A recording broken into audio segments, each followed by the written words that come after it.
the most important thing to do when you're in a sales slump? Find out on this episode. Hey y'all, I'm Kendrick Shope, creator of Authentic Selling, the #1 sales process for your business, which allows you to get more customers, make more money, and have the freedom to live the life you want to live. For tactical, practical, proven, strategic sales solutions that work for your business, ring the bell and subscribe. It is going to happen. If you are in business long enough, no matter what you're doing, you are going to hit a sales slump. A time when sales aren't coming in as quickly as you want it to happen. A time when things feel off. A time when you maybe even get nervous about money or about quotas. Sales slumps are a part of doing business. And the way you react to a sales slump determines how quickly you get out of said sales slump. So today we're going to talk about a couple of things you can do to get out of a sales slump and what step #1 is and why it is the most important step of getting out of a sales slump. Step #1 is step away and take some self-care time.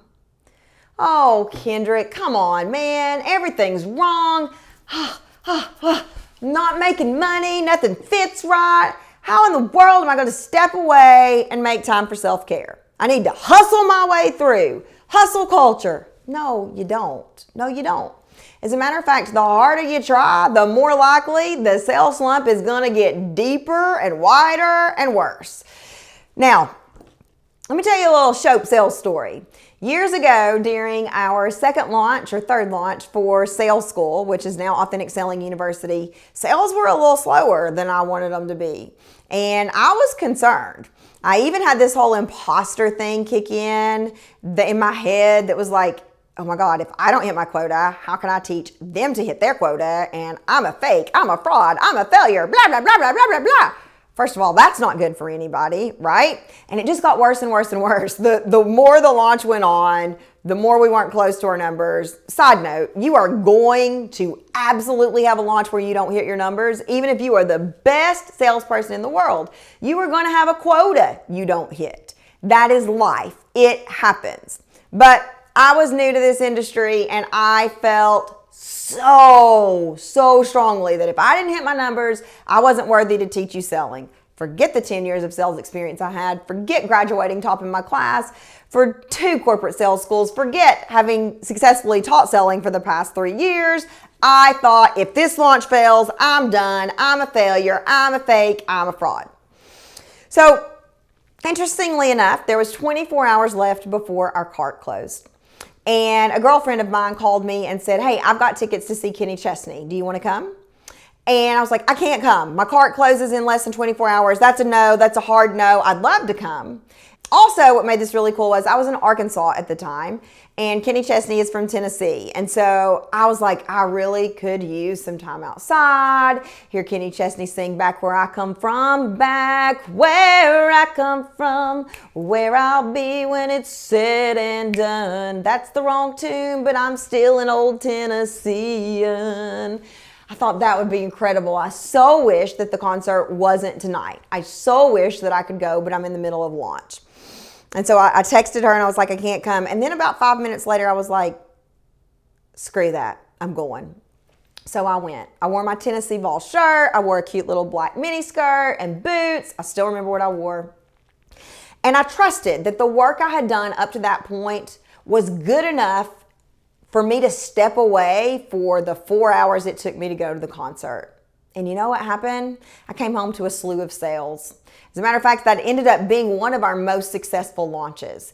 Is it because I stepped away and went to the Kenny Chesney concert? Maybe, maybe not, but that probably had something to do with it because I let go.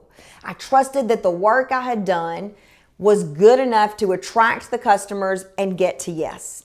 Now, I worked hard in the last few hours to close those final sales, but my point here is self-care was required.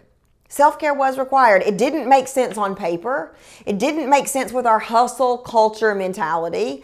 It could have looked lazy and like I was giving up because numbers weren't going in the direction that I wanted them to go, but I just had this gut feeling. And so what to do when you're in a sales slump? Really, #1 is realize it's going to happen. right? Realize it's going to happen. So don't read the story. Don't open the book on what that means about you. Don't go into the story that you're a failure. Don't go into the story that you're a fake. Don't go into the story that you're a fraud. Close the book on that story. We're done with that. And realize it's going to happen. You're in great company if you've hit a sales slump. The next step is find a way to step away and have some self-care. Whether that's binging on your favorite Netflix show, whether that's eating an entire pizza, whether that's going to a Kenny Chesney concert, whether it's going to the spa, I don't care, going for a walk, step away and take at least 3 to 4 hours away if you can. 3 to 4 hours away, if not a whole day. Now I recommend people take a whole day away if they're freaking out in the middle of launch. Just give it time to breathe. Give the launch time to grow. Launch has its own energy. Step number 3 is, regardless of how it turns out, don't play the shame game. Step number 1 is realize that you're in good company and close the book on those stories that say you're a fake, you're a fraud, you're a failure. Step number 3 is don't play the shame game. Even if this turns out to be that launch that's not successful, remember that you're in great company. Been that, done that, got the t-shirt, let's get t-shirts made. I had a launch slump and I'm a sales expert. It's okay.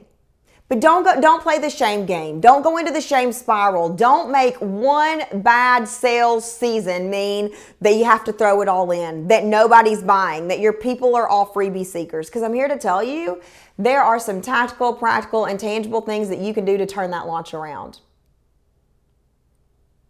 What are those tactical, practical, tangible things? That's what you learn here on this channel most weeks. Subscribe now. If you want to know, ring the bell, ring that bell. Ring that bell for really bad singing and tactical, practical, tangible sales solutions that make your business money and get your business out of a sales slump. We give them here every week. So if that's where you are, step number 1, realize you're in great company. You are in great, great company. Close the book on all of those limiting beliefs that are popping up. Step number 2, give yourself 3 to 4 hours or a full day of self-care and walk away. Step number 3, no matter how it turns out, don't go into the shame game. We don't play that here. No shaming allowed. No shame cycle. And step number 4 is identify the problem and get tactical, practical, strategic solutions to make sure that you get out of that sales slump and start getting more customers and do more of what you love and making more money. And you can take that step right now by subscribing to this channel. Don't let a sales slump be the reason that you walk away from your dream.